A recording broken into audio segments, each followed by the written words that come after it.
Hello and welcome to another episode of the Outdoor Gibbon podcast.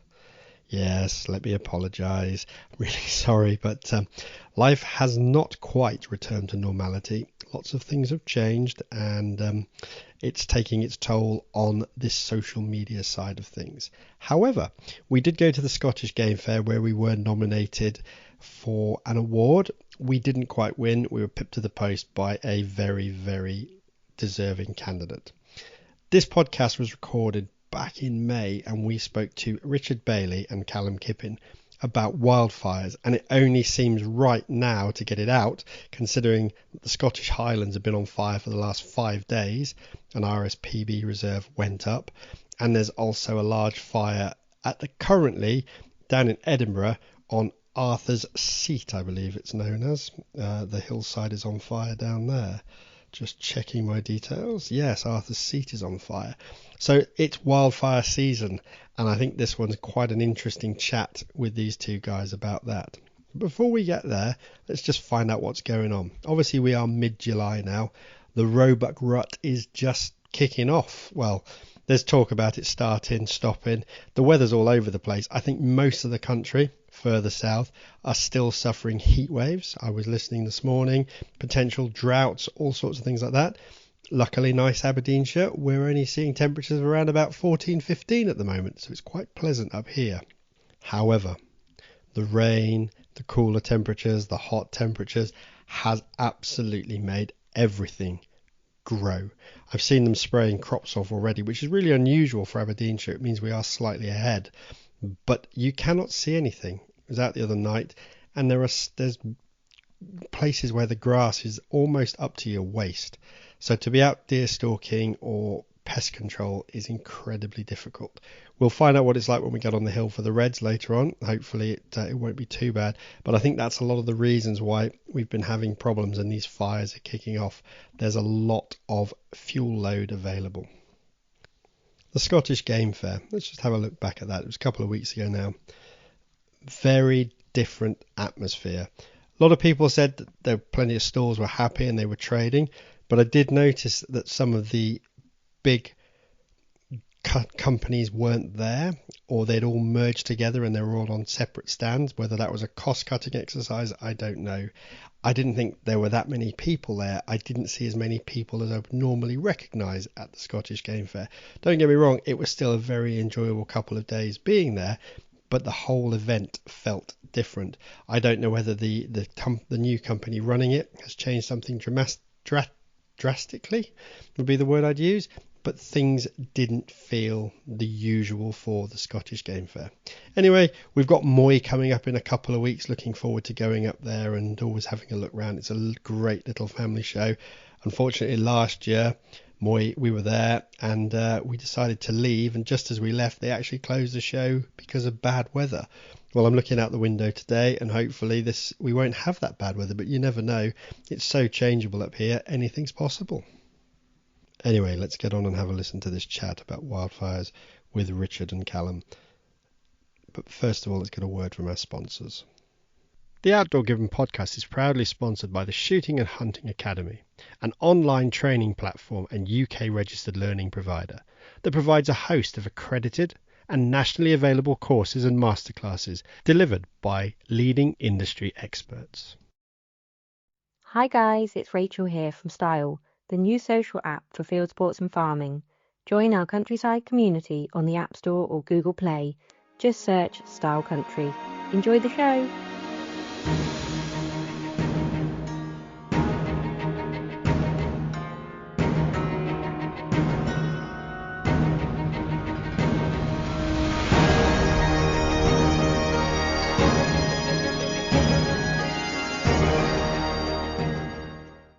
Welcome to another episode of the Outdoor Gibbon podcast. Tonight I am joined by two guests, Callum and Richard. Welcome along, guys, and we will get on and start talking about who you are and what we're going to talk about. Richard, if I get you to go first and just say who you are, what you do, and all the rest of it, that would be great. Yep, thank you, Peter, and nice to see you again, Callum. So I'm Richard Bailey. I am now based in the Peak District. I am the coordinator of the Peak District Moorland group, which probably everybody is aware of the regional moorland groups in Scotland and England. They were set up in 2015. At the time, I was a gamekeeper, full-time moorland keeper in the Peak District. As a gamekeeper, which in my career was 32 years or 35 years, depending on whether you count the YTS days back in the day, that were brilliant. We look at kind of YTS now and apprenticeships, and there might have been kind of very little money at the time, but with foresight, they were absolutely brilliant. So I've been kind of all over the country, into Scotland a little bit, deer stalking. I've always been involved in wild game and wildlife management, and ended up the last 16 years in the Peak District, as I say, as a moorland gamekeeper. Totally different from where I was working in Northumberland and Cumbria, and a brief spell in Norfolk on wild partridge. So yeah, that's about me.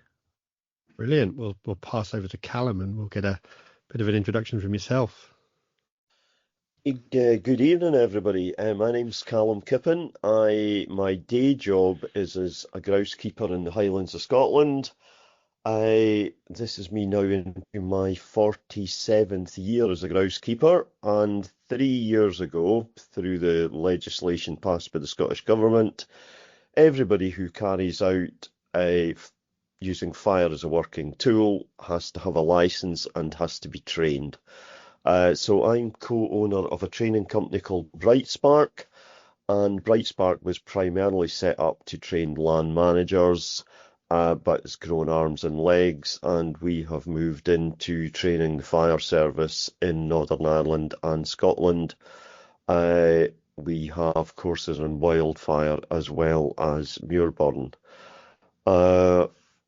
I'm really active when it comes to all things political in Scotland. At the moment, we are facing a huge amount of legislation in Scotland, some of it good, some of it very bad. So we just have to work our way through it. We do a huge amount of work now with the NGOs, because Scotland land use change has changed so much, probably in the last 15 years. And wildfire has become such a big issue that everybody has actually got to take it on board now. So Bright Spark, as I say, has grown arms and legs from what was going to be a small training company, is now turned into a 7-day-a-week job. So we'll see where it goes. I was going to say, that's probably people that follow me and follow the podcast. There was a big talk because big things that I was posting about, which really did actually make national press, was there was a very large wildfire up in the northeast of Scotland, which nobody really hears about. We hear about the Peak District and we hear about Northumberland and places like that on fire when you have out of control hill fires. But for something like Moray to go up and be absolutely massive, it to make the press was quite impressive. And I think you were probably on the front line of that one, were you not, Callum? Yes, I mean, it is. First of all, I think we need to realise that large-scale fires in Scotland are not a new thing. No. There are some very famous fires in Scotland. There was one in 1943 near Aviemore.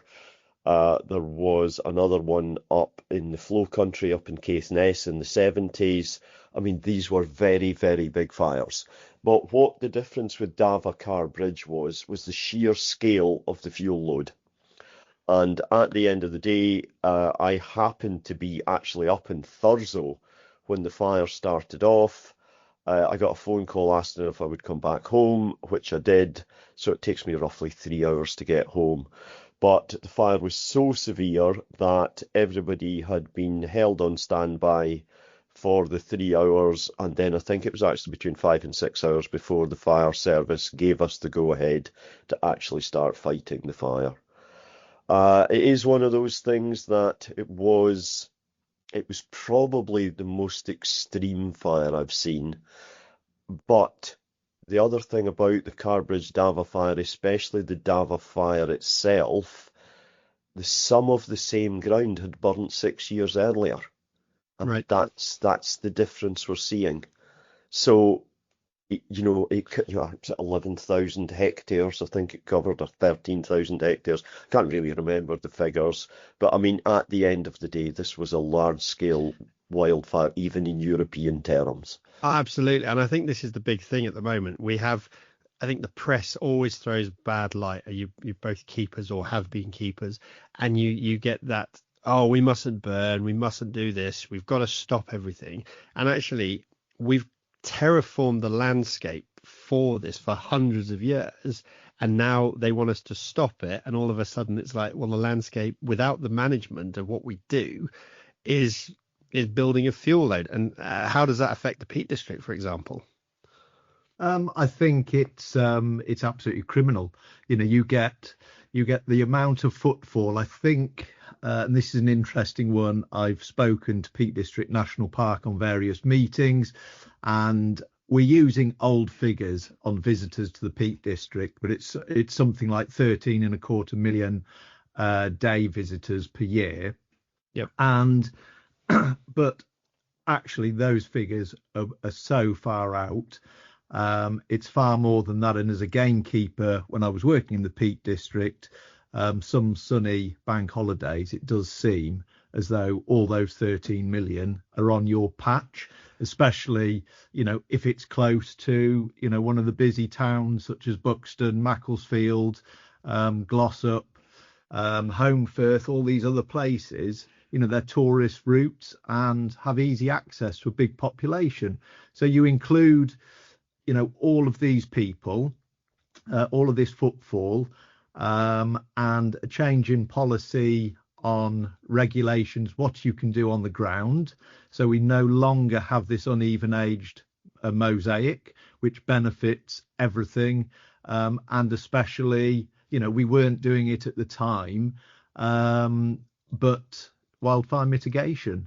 And now, if you rewrote the journal and wanted, you threw out driven grouse shooting, you threw out other forms of land management and said, right, what is the best way to prevent these moors going up in fire with antisocial people? You would create the blueprint, which, in my mind, is a well managed moor with a influence on driven grouse shooting. This uneven age mosaic. It stops wildfires. It doesn't stop them, but it stops them getting landscape scale. It gives the firefighters a chance to attack a fire and contain it into a smaller area. Absolutely. And I think we're probably seeing the same up here in Scotland now, aren't we, Callum, with estates being sold to rewilding and basically just allowing them no grouse, no burn. Fuel loads are massively increasing. Absolutely. I mean, Scotland's a very interesting case because the United Nations wrote a document called Spreading Like Wildfire about 5 years ago. And in that, they talk about land use change.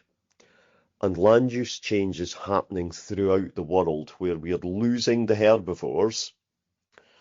Now, whether it's for rewilding or whether there's no money in farming, there is a fashion in Scotland that you've got to shoot all the deer.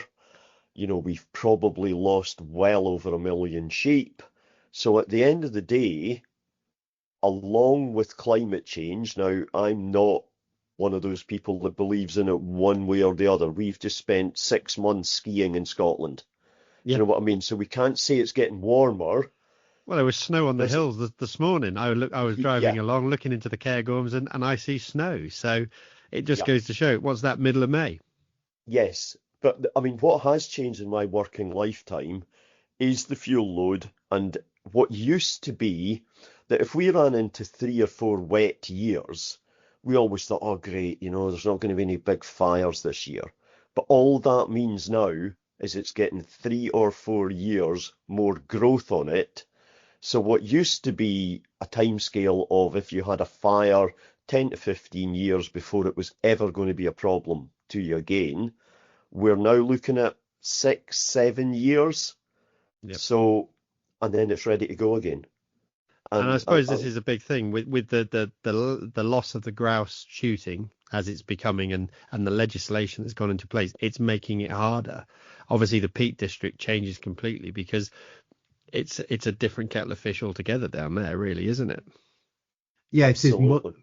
it is. One thing Callum was just touching on there is, growth rates of different hillsides and different areas of moorland vegetation. And that is the one thing that I think policymakers fail to pick up on. But the boots on the ground, if you're spending all your time on your patch over a significant time, you know which bits you would want to intensively manage. You'd know which bits which don't really grow much fuel load and it isn't a priority.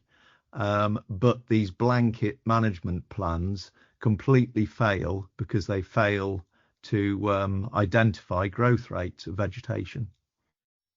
Yeah, I think it's getting worse. But as soon as you mention the word, we're going to burn the hillside, everybody just has an absolute fit because they think, oh, you're going to set fire to it, but they don't understand the process. And I think it was really interesting. But there was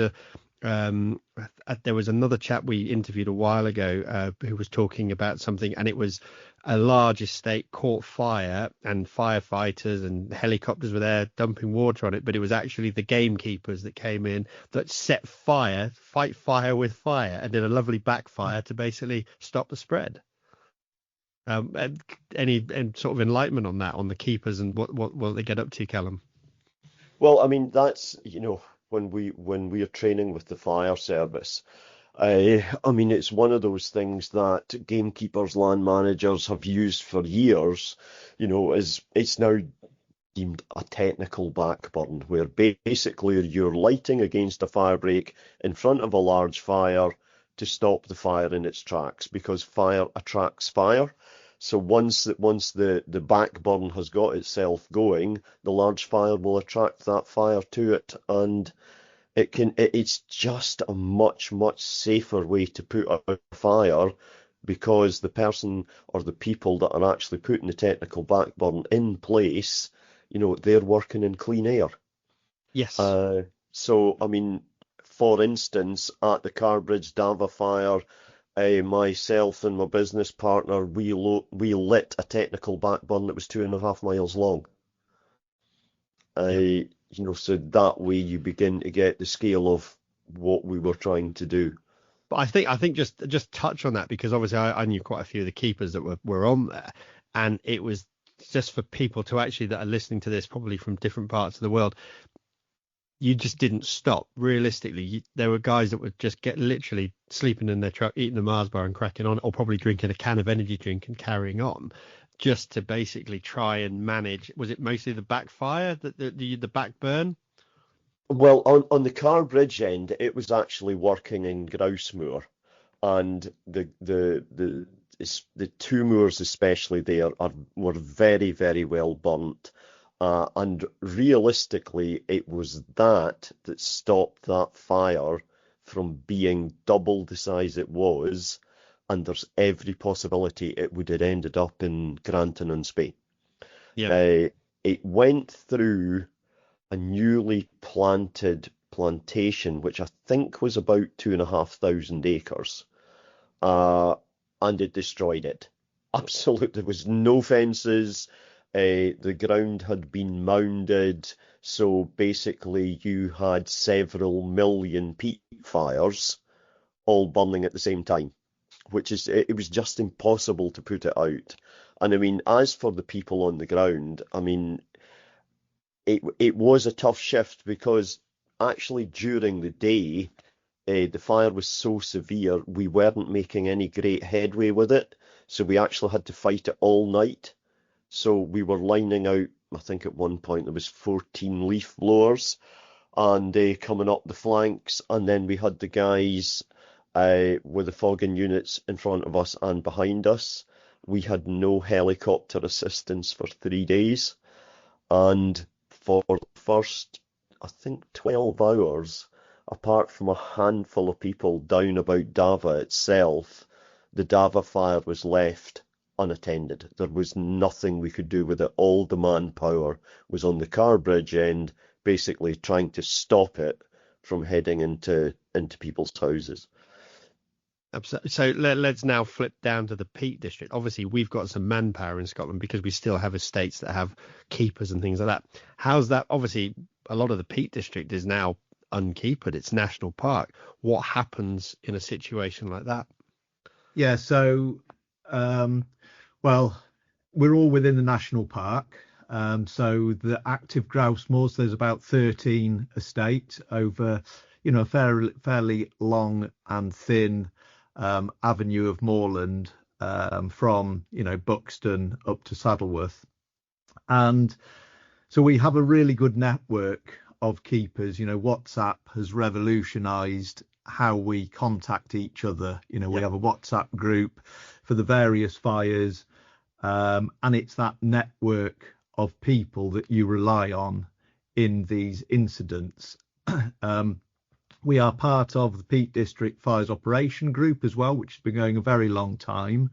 And interesting, just going back to Callum about when he was talking about the technical backburns, I can remember at the time the Peak District Fires Operation Group came out onto the moor where I was working. This was probably, I'm just thinking, probably 17, 18 years ago.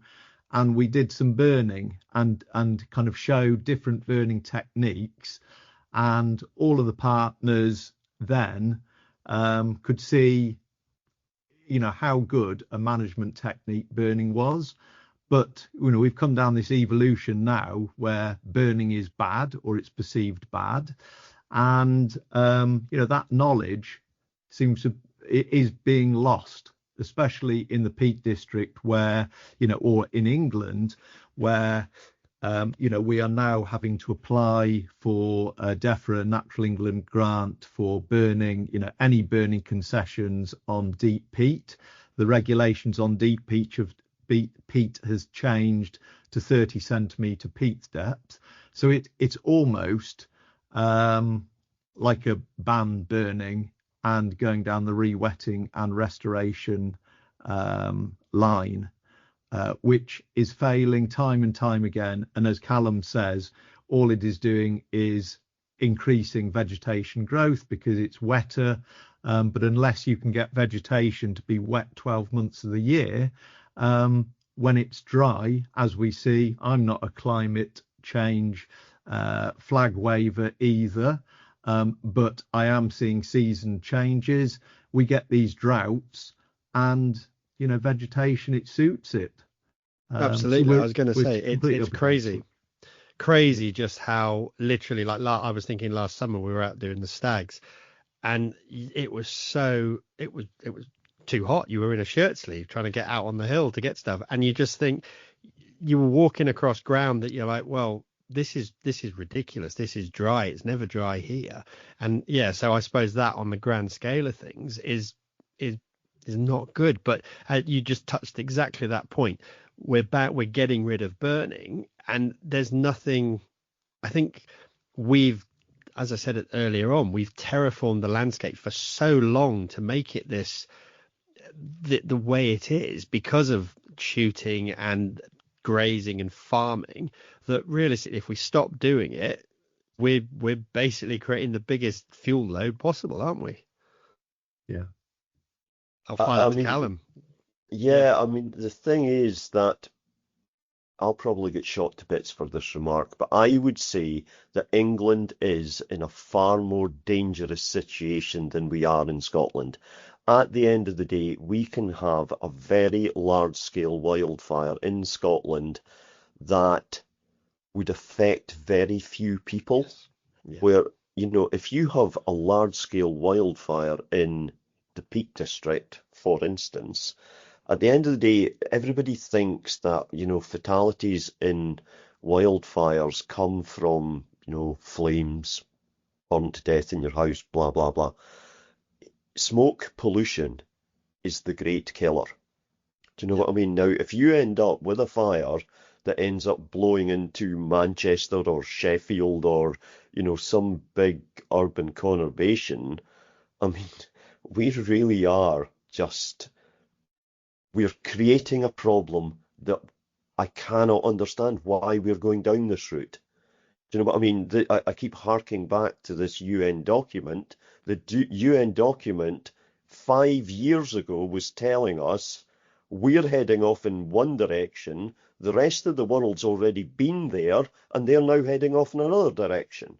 It makes no sense whatsoever.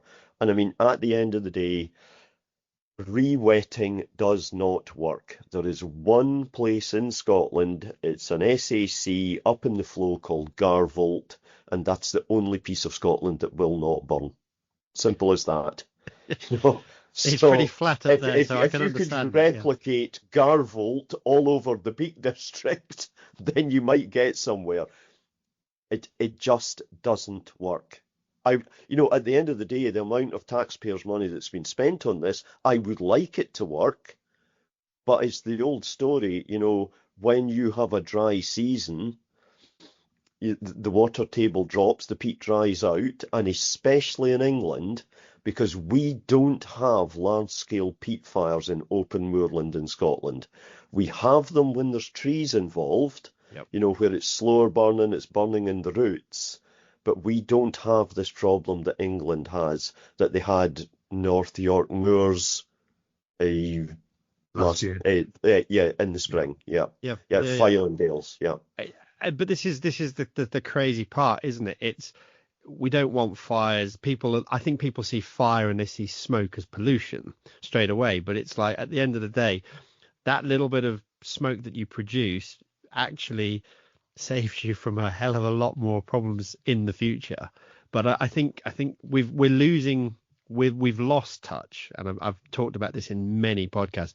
I think we've lost touch with the countryside dramatically, and I think until I don't think anything will change. I don't think people want it. The countryside smells, it's weird, and it makes a lot of noise, and things catch fire and things die. People all want to live in a city where everything's, I don't know, horrible and smoggy, but hey, that's a different story altogether. How do we educate people? England's obviously, let's start down there. How do you think we can help educate people to reduce this impact and understand that what we're doing is actually beneficial to the land? Education, I would say, is key, but you're absolutely right. How do we get it out to the masses? I think the creation of the regional moorland groups has done a hell of a lot of good, north and south of the border. Education days, just a media presence online.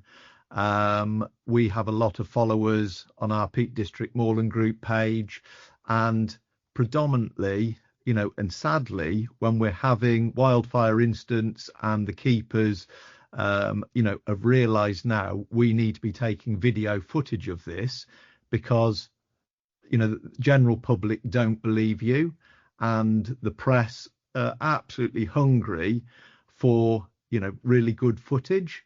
Bad news stories sell. A case in point is Olivia Blake, who is the Labour MP for Sheffield.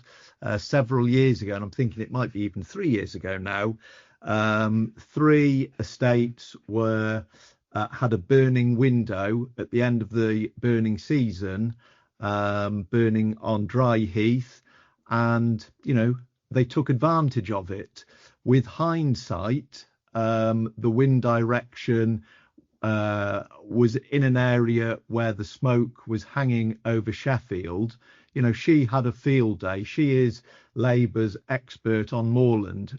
We've requested her to come out on site visits on numerous occasions.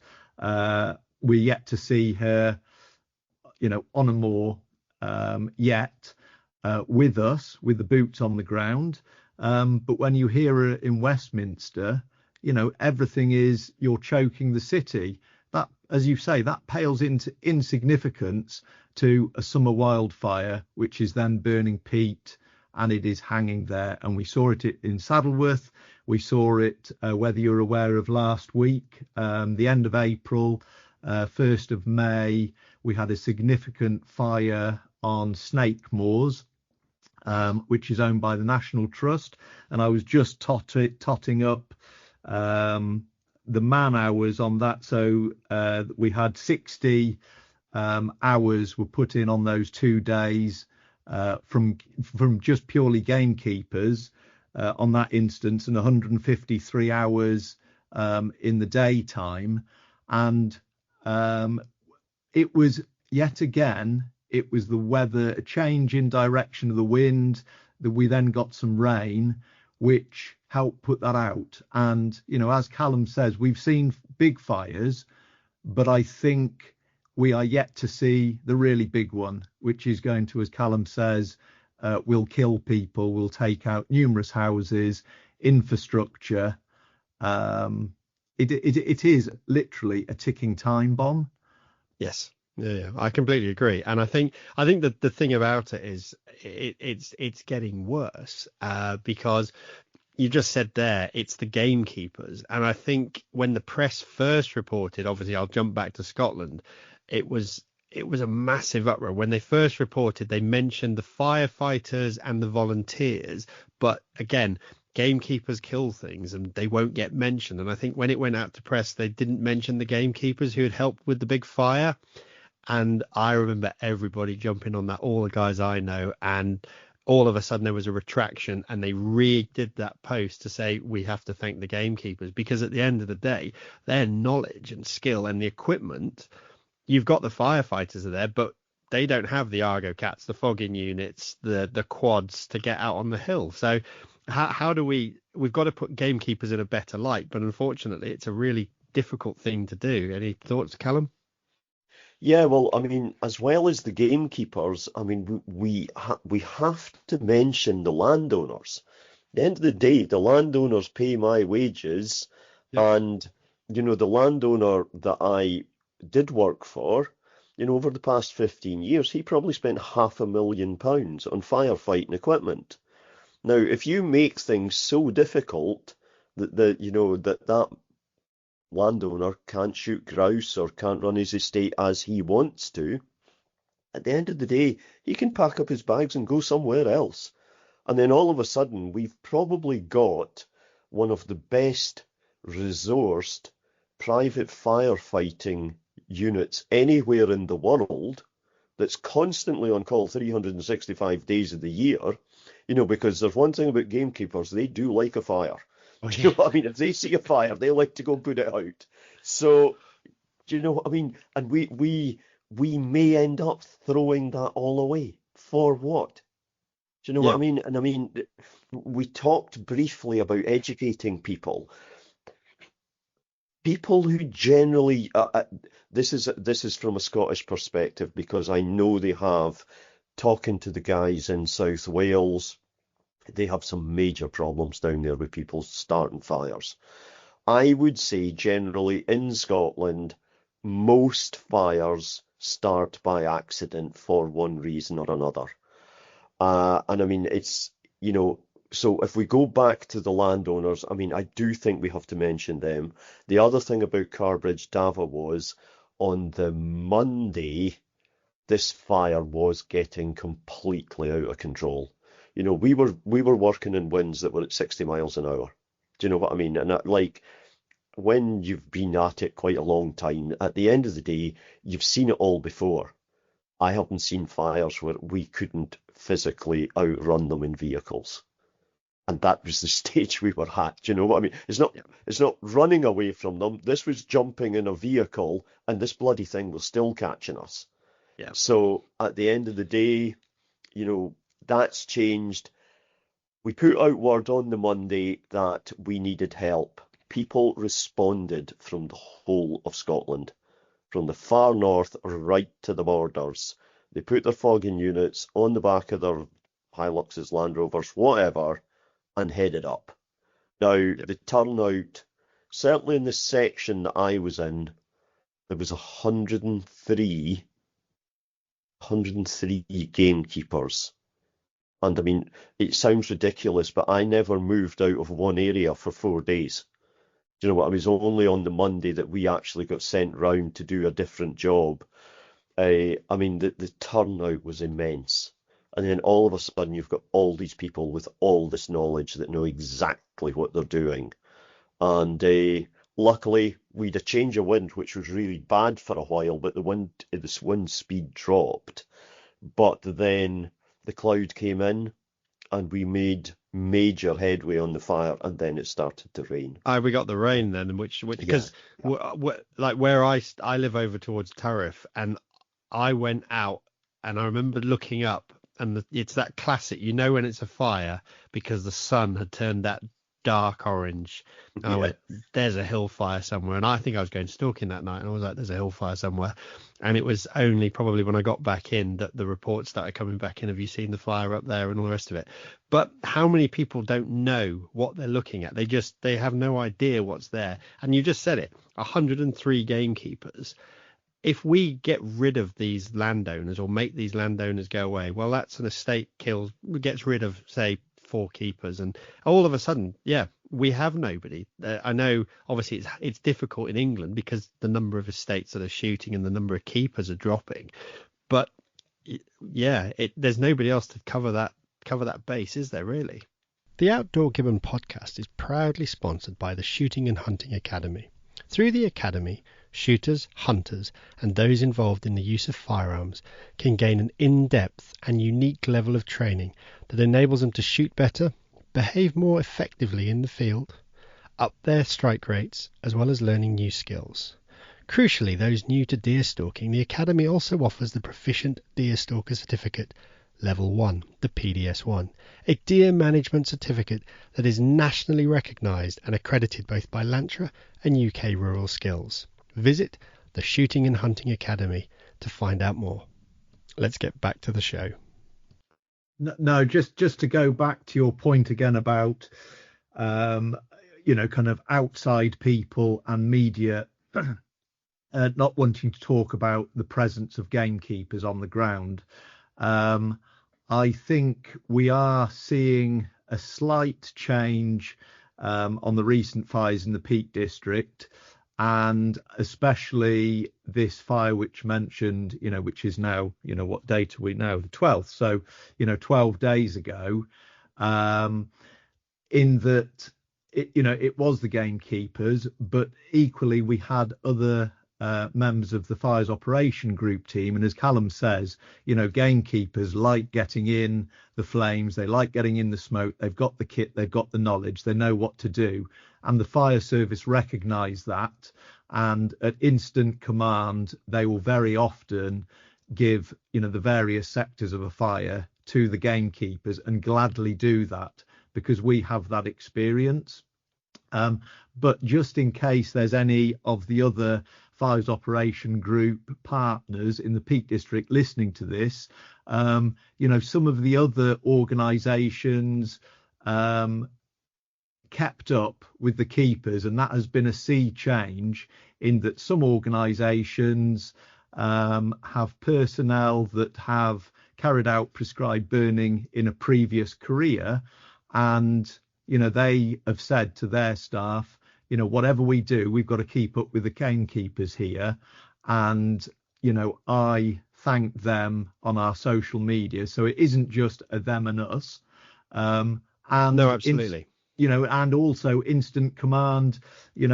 We did speak in our briefings about tactical burning and who would implement that, and all eyes turned to the gamekeepers. It's a shame, though, that the press grab hold of this. And 1 minute they'll praise them and they'll say thank you to all of this group of people. But the next minute, all that happens is the gamekeepers, unfortunately, are in there as it's bad press. And I think realistically, the gamekeepers are the custodians of the landscape. Without them, and this knowledge is disappearing, especially the youngsters coming through, is burning still a major part? I don't know. Callum, can you shed any light on that? That's actually a really difficult question, because at the end of the day, I think there's a skill set getting lost in our industry all the time, because the legislation, we're losing foxhounds, we're losing snares, Yep. we're losing burning. Do you know what I mean? And if you keep taking things away, you can't keep passing on the knowledge. Now, I know this is not because I own a training company. I think training is very good because in the eyes of the world, people who are trained look professional. Now, that might be completely ridiculous because you might have been doing a job for 50 years and you might be very, very good at it. But the world that we live in now, to carry out anything, you have to be trained. Yes. So, all the gamekeepers going to colleges and such like, I mean, I thought it was a great thing. I really did. But it does worry me that these skills will become lost. I mean, we've never actually been better at putting out fires than we are now. And that's down to the equipment we're using. Because at the end of the day, I mean, when I started off, we were using metal beaters made out of rabbit netting and all this sort of thing. You could give more or less anybody a leaf blower and they could go and put out a little bit of fire. Yes. You know what I mean? So leaf blowers have become a complete game changer, as have fogging units. And I mean, the next thing that we will run into is drones carrying water. Do you know what I mean? So the skill set changed. We probably need less people, but it is a concern that the young guys coming into the industry, if you're only allowed to burn X number of days in the year in a very small area, you certainly are not going to get, the skills and the practice that Richard and I have had over the past 30 or 40 years. It really is as simple as that. They just are not going to get to do it as often. And the other thing that people need to understand is at the end of the day, if you go from burning on a damp February day and all of a sudden you're faced with a bloody wildfire in the end of April, it is a completely different beast. And people need to be trained for that scenario. And we also need to make people understand that with the best will in the world, people coming to help, we can't afford health and safety wise to put them in at the sharp end unless they've been at it for a number of seasons. Yeah, we get that in the Peak District. We get umpteen calls for, we'll come up and help you. And, as intentionally good as it is, you wouldn't want those people there. But it's in the same instance that a rookie fire rescue service personnel, they shouldn't be training on a real incident. They need to come out with gamekeepers. As Greater Manchester, they've got a technical burns team. They go out with the gamekeeper on regular occasions. He's lucky that he has some shallow peat that he can carry on burning on, and they gain their experience there. Derbyshire Fire Rescue Service, they're looking to get a tacticals burn team as well. But where are they going to, if Natural England and DEFRA stop us burning, where are they going to learn? It's crazy, isn't it, really? It's madness. So we have within the LANTRA framework of training, you can put straw bales out, on a slope and do various ignition tactics, which we've done, and it serves its purpose, but it's nothing like having that experience and knowing when there's a drop in wind or, there's a bit of a wind change. Right, we're going to work like hell now for half an hour and we'll get it out. And if you don't know when to put in the effort or when to stand back and let it go, that's when the problem starts. And I think this is one of those things. It's just you've said it. It will get worse. But is it the major incident that needs to happen? But if the major incident does happen, life gets lost. What will the government do? They'll just go. They won't say, oh, well, what we should do is burn. They'll just come up with some other harebrained idea that they'll think will solve the problem. But it won't. I don't know how we obviously educate. It is the government. It's the people that make the policies are the ones we actually need to understand. But you touched the point there. Your MP has never, she'll talk about it, but has never set foot on a hillside. No, you talk about, PM 2.5 air pollution. It goes through the roof on a wildfire. Yeah. And I'm not saying that we should ignore smoke, hanging in a village. We all want to avoid that. When I was doing it and my wife had the washing out or had the windows open, there was hell on when I came home. And I get it. Nobody wants to smell smoke, but it's having that education that you're doing one process to prevent a bigger, worse process. And that's what we need to get across. I think it was common once upon a time that people understood that during the burning season you would have smoke, and I was driving between, where was I? I was coming down obviously towards the Angus Glens, and you could see it was a couple of months back. It must have been a good day for a burn because the hillside was just smoke everywhere, and it's quite normal. But everybody seems to, a little bit of smoke in the air, and everybody's moaning about it all of a sudden, and I don't understand how we get people to understand that little bit of smoke that's in the air now is actually for the greater good, a potential that's going to save a bigger problem. I think it is one of those things that I'm not sure how we get this message over, but it has to come from government. Yep. At the end of the day, it is very, very, the government convinced everybody it was a great idea to kill every deer you can in Scotland.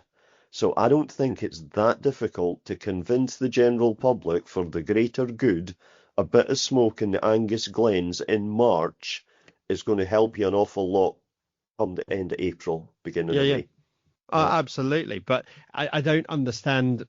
I suppose our government is very, you'd almost say at the moment, I don't want to go politics because obviously it's currently the massive thing that's in the media, but they're not in touch with the landscape. They almost don't want what we do. They don't want the world outside a city or outside urban areas. And I don't understand that, considering that most of the UK is rural.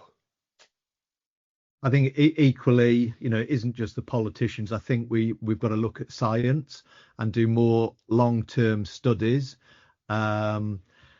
Obviously, Andreas Heinmeier at University of York is coming out with, some absolutely brilliant science, which policymakers are, they're not really looking at it, I don't believe, but he is a great advocate for moorland sustainability and, just looking, what is it saying? What are the effects of rewetting compared to burning? What is the carbon capture? What is the methane loss? And that's what we've got to do. We've got to go scientific as well. It is not just good enough. We know, Callum and myself knows what good looks like. But a lot of people don't. No, I think you've hit the nail on the head there. Yeah, anybody that works in the industry understands what a good hillside looks like. But the average punter, that just comes out there for a day trip to have a wander about, looks at it and they go, oh, I don't understand the difference. Oh, that looks all a bit dead over there. Why is it dead? It's like, well, it's been burnt. It will grow back. And the other thing we need people to understand is it's not just about burning it to stop to stop fires. It's the regeneration. It's the new growth. It's the feeding of particularly the grouse and things like that. And people want to see nature. And if we don't have it, it's not going to be there. Yeah, I mean, it's actually really ironic that everybody talks about nature emergency and how bad grouse moors are. And every time they want to come and see whatever bird it is, the first place they head for is a grouse moor. Absolutely. Any grouse, ground nesting bird of prey, whatever you want, you're more or less, you're near guaranteed you're going to find it on a grouse moor somewhere along the line. 100%. And that's the crazy part, isn't it? The once the land is not, let's just say it's gone wild and your heather has become rank and it's up to your waist. Perfect fuel load for a great fire, but there's nothing on it. You don't see anything. No, Whereas you go to manage more and it's totally different. yeah, I always find it really strange that you generally find that once a landscape has become overgrown, where the vegetation has been left to its own devices, generally then people start counting insects and vertebrates because there's nothing else to count. Yep. And then they tell you how great it is because they have all these different types of insects, etc. But they've nothing actually to show on the surface. On a grouse moor, we don't have to count the different types of insects we've got because we've already got so much of everything else. Yes, exactly. And I think that's the thing. Yeah, we've got various various kind of different landowners in the Peak District that are going down this rewilding model, and the amount of scrub encroachment which is coming on, and they're justifying the shift from red and amber ground nesting bird species to kind of more scrubland birds which are green listed, and saying, well, it's just a shift in species. But they've thrown the red and amber species out of the window, and it's, as you say, Callum, it's to justify, I feel it's to justify what they're doing.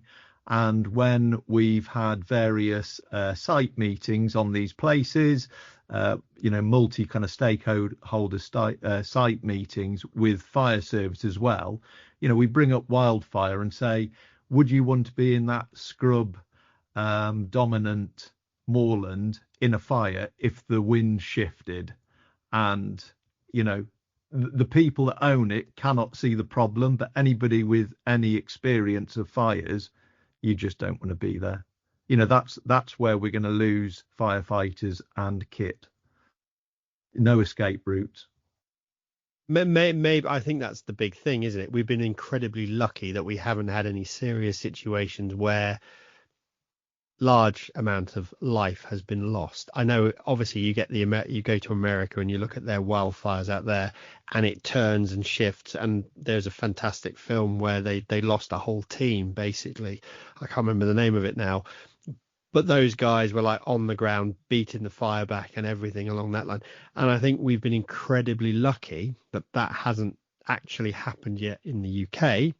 And I don't want it to ever happen, but I think maybe that would be the opening of the eyes to say, that would push people to say, well, actually things need to change, but we need to address that before it does happen, because the loss of life is unacceptable. I mean, this sounds awful, but at the end of the day, all the fire-prone countries, especially in Europe, there is a figure of fatalities before there is a government change. Yep. And at the end of the day, let's say, for instance, it's 40 people have to lose their life in a wildfire before there's any change. At the end of the day, we are ahead of the game. I have said this so often in Parliament. We don't want to lose the first one. Yeah. Why wait for 40? We could solve the problem now. Do you know what I mean? It's not. We're not reinventing the wheel. At the end of the day, I think the other thing that especially, we talked briefly about landowners, the landowners that go down this route of rewilding, or however you want to describe it, at the end of the day, they have a duty of care and responsibility for their fuel load. Yes, that should be up to them. Because at the end of the day, if you own the piece of ground next door, we use this, if I kept 100 gallons of petrol in my garage and it went on fire and burnt the neighbour's house down next door, I would be responsible. Yep. Well, at the end of the day, it's no different if you own 10,000 acres with a massive fuel load and it takes off and burns onto a neighbouring property. surely you've got to carry some responsibility. That's an interesting topic. Now, yeah, that's the one to try and get that one through Parliament, because at the end of the day, I'm sure they've got more money to buy to say, oh, it's nothing to do with me. I'm saving the planet. That's the big problem, isn't it? Yeah, yeah. And I think it's such a tricky topic, because we're almost the small voice that people don't want to hear. But I think, as you said, once there is that serious fatality or a number of people, maybe, and it's going to be a horrible day when it happens, maybe people might step up and look at it. But we just don't want one, do we? No, we don't. No. And I mean, the thing is, the fire service tell us the most likely place for loss of life is somewhere down about Gatwick Airport. Yep. And where they had that fire already that, ran through fields of wheat or whatever, spread into the outskirts of London somewhere. And I mean, it's that sort of thing which could easily be replicated in parts of the national parks in Scotland and again down in England. I mean, it literally could happen anywhere in England. It hasn't really hit the media, I think. So in 2018, there's an area called the Roaches in the south of the Peak District, owned by Staffordshire Wildlife Trust. They've heralded, a lot of flag waving, saying they're rewetting it and planting, sphagnum plugs, and it's resilient to wildfire. There was a fire hit there. It was a campfire from somebody wild camping that went on to Moorland, and there was a farm that the farmer came to me at one of the shows we had a presence at, and he was telling me how scary it was. I said, well, why, you could just move out the way. He said that the fire service came, they sprayed his house with fire retardant foam. They said to him, grab your passports and leave your house. They thought they were going to lose that house. Why hasn't the media heard of that? These stories are out there, and in similar vein that I was saying to earlier, I don't think we've had the big wildfire yet. It's just chance that we haven't had these incidents and lost houses or, a lot of infrastructure, but it's coming. Without a doubt, it's coming. I think we see the rest of the world. We see Europe, we see the States, we see Australia and their wildfires. But I think, the big one there is a big one coming, especially with the nature of fuel load and what's going on. And it won't be nice. And unfortunately, we could change that. Well, there are ways to change it now. I think the big thing is it just needs to be addressed. But it's not. Because it isn't happening and it's not there, nobody's interested in it, are they? Not really. And I mean, certainly in Scotland, there are 4 or 5 different areas that it is going to be perfectly feasible to have a wildfire in excess of 100,000 acres. Yep. I can't even, Davakar Bridge was 25 or 30 or something like that. It's the baby fire compared to what is possible. I mean, it'll take the right set of circumstances, but at the end of the day, it's inevitable. We've got beyond that point. But it only takes another ring of stones and a campfire next to a lake, and whoosh, it's away again, doesn't it, really? Yes, and I mean, this is something else I would like to touch on, to be quite honest, because certainly in Scotland, by God, we like a scapegoat. And at the end of the day, I do not have a major problem with these people in Scotland after the Land Reform Bill encouraged an entire generation to go out and use the countryside as they saw fit, and that included lighting a fire. Now, at the end of the day, everybody's saying now, oh yes, but what it says, it's responsible access, and you're only allowed to wild camp a certain distance away from the roads, and nobody reads the small print. There's only bloody politicians and Nature Scott that read the small print. Everybody thinks they can basically go out and do what they want, And then when things go fairly dramatically wrong, then we like the scapegoat, as happened at Carridge Dava. You know, at the end of the day, there was people fishing at a loch. Now, at the end of the day, I don't think they were supposed to be fishing at the loch. You know, whatever happened with the the smoke grenade out of the helicopter, at the end of the day, that was an accident. Yep. You know, if the fuel loads were correct, these accidents would be manageable. Yeah. Yeah. So, I mean, I think generally in most of Scotland, there is the people taking access are very responsible. I know there's problem areas, but there's problem areas in all of society. So, and every now and again, there's the famous story of the people setting fire to their toilet roll, etc., and then all of a sudden you've burned 5,000 acres. That happens. Yep. Yeah.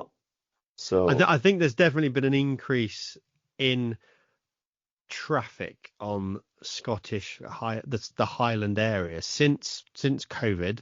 There were definitely more people wanting to get out into the countryside. They've suddenly realized that they can pop up from the coast or they can come up from one of the towns, and we've seen a massive increase on the hill with weekend walkers and stuff like that. But as you say, most people are fairly responsible. There are a lot more people coming. They're doing the staycation and going camping around Scotland, because you can camp anywhere, they believe. So I think that's changed slightly. But obviously the Peak District, you've always had the traffic. You've always had people bringing the disposable barbecue to the hillside. Again, it's that education of saying to people, look, do you really need to have a disposable barbecue on a piece of moorland or something like that, or do you really need to light a fire? It's education again. Yeah, and it isn't. So it's really interesting that you bring that up. In that, as gamekeepers, land managers, we've been feeding that back to national park, saying about the instances of gamekeepers going to wild campers, at night with fires. I think largely they didn't believe us. Now, the same with anything. If you don't want to see a problem, if you don't go and look for it, you won't find it. So you can keep your head in the dark and think it isn't happening. It wasn't really until the RSPB, some of their on the Eastern Moors Partnership, which is owned by Sheffield City Council, they started, they saw a big increase in wild camping, or fly camping, if you like. And they started doing night patrols. And suddenly we were going to meetings and they were saying, feeding back, we've had 60 incidents over this weekend. And, suddenly, because it was the RSPB Eastern Moors project that were feeding back to the national parks, they were all ears listening. And I was sat there saying, I've been telling you this. I've spoke about this snake wildfire 10 days ago. And the weekend before that, one estate dealt with 46 wild campers in one evening. The other state where this snake fire started, this was one keeper dealt with 17 wild camping incidents in woodland on the Moorland edge on the Friday night, and it was something like 16 or 14 on the Saturday. And then the following weekend, this wildfire happened. And the bizarre thing was on the which day would it have been? I think the Monday, when keepers and other partners were dealing with peat smokers. Lo and behold, there was a plume of smoke coming out of the woodland, and they went down yet again. There was another group of lads, a load of lagers and campfire burning. They've just had 2 helicopters working for 2 days, putting out, an extensive wildfire. It is beyond, But I think this goes. I think we won't go too much on with it, but it's just one of those things. It does go back to education. Like, I do a lot of work with the Scouts, and we teach them to build a responsible fire, which is great. And if you educate properly, brilliant. But people just go, I'll just take something out there, light a massive fire, drag everything I can find into it because we want a big burning flame to have some beers round. And it's like, guys, you're going to cause a problem. And I think that's the biggest issue. It just stems back to, I think, education. I think you touched a really nice point about having tickets and having a qualification, Callum, which I think is so important nowadays. But we need to instill people that the countryside, it's a great resource, but you've got to respect it. Absolutely. And I mean, it's very interesting because my generation, all kids went to the Scouts or the Boys Brigade, and females went to the Girl Guides, etc. And the first thing they taught you, well, not the first thing, but one of the things they taught you was basically responsible access to the countryside and how to have a fire safely. Yeah. And we've completely lost that. And I mean, one thing I have brought up on a few occasions now, because the other thing we're terrible for is let's ban this and let's ban that, yes, and let's ban the next thing. Why don't we go, as the government go, to the manufacturers of disposable barbecues and make the packaging fire safe? Yeah. Can't be that difficult. Might cost a bit more, but at the end of the day, surely that's got to be a good thing. That if they made the packaging, because it seems to be that the bottom heats up so much it burns into the subsoils and the fire starts. I don't think it's actually from the coals itself, and it doesn't seem to be, up with us. So no, it is literally just a superheated. Basically, the whole thing is just a red hot piece of metal. So all you need to do is stand it up on something, and job done, isn't it? Yes, it's not rocket science. Yeah. So no. So if there's any MSPs listening and they're about to start their new job, then that's a good place to start. Yeah. Well, I think we've covered quite a lot of topics, so hopefully everybody's interested. If there are any questions, obviously there's 2 groups here to go and look at. You've got the Bright Sparks and the Moorland groups. Go and have a look at their Facebook pages, see what's going on. But yeah, thank you very much. I think we could probably take this on for a lot longer, and there's lots more to talk about. But maybe what we'll do is revisit at another point, and we'll talk some more about it. Thanks very much, guys. Welcome. That we need to talk about sphagnum and rewetting in depth, and the place that cutting has. There are other options, and grazing. There's a myriad. I think we've hit fires quite well, and it's a burning topic. There we go. We've got it in there, but I think there's other things to come back to. So maybe a revisit at some point and talk about different techniques and things like that. But yeah, thanks again. Brilliant. Thank you.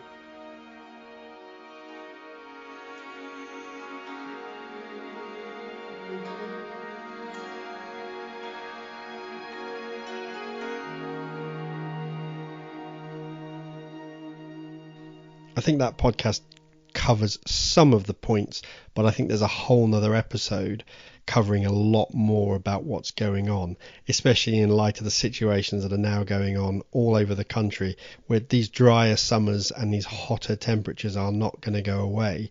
And of course, we're getting a huge amount of fuel load on the ground. So if you've got any questions or points, fire them over, send them to me. I can always pass them on to the guys. If you do know the guys, then message them and ask them questions. Get in touch with your local Moorland group or anything like that. But yeah, please make people aware of the situation. As I say, the press is now all over it, and it does seem to be one of those bigger things. But again, it's misreporting what we're seeing in some cases, because Scotland's just had a big RSPB reserve go up. That made the press, whereas the last fire really didn't get out there. So it's selective reporting on how the situations are. And of course, as you go further down into the UK, more population, more reporting. But hopefully you've enjoyed that podcast. Catch us on the next one, and we'll see you soon.